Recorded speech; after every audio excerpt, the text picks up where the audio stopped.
నిద్రపోయే ముందు 11 మాటలు శివనామం చెప్పి పడుకోమని చెప్తారు.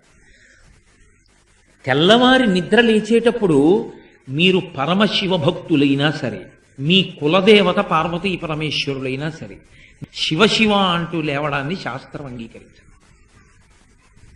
శాస్త్రమే. శివుడు కేశవుడు రెండని నేను అంటలేదు, కానీ దేని స్థితి దాందే అంతే.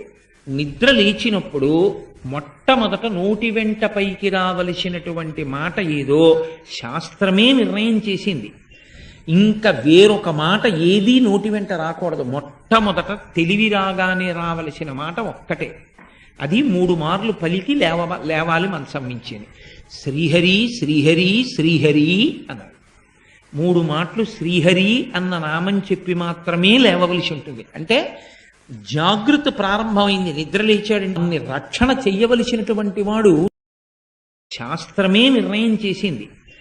ఇంకా వేరొక మాట ఏదీ నోటి వెంట రాకూడదు. మొట్టమొదట తెలివి రాగానే రావలసిన మాట ఒక్కటే, అది 3 మార్లు పలికి లేవాలి మనసం మించింది.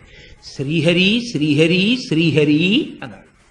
3 మాటలు శ్రీహరి అన్న నామం చెప్పి మాత్రమే లేవవలసి ఉంటుంది. అంటే జాగృతి ప్రారంభమైంది, నిద్ర లేచాడు, రక్షణ చెయ్యవలసినటువంటి వాడు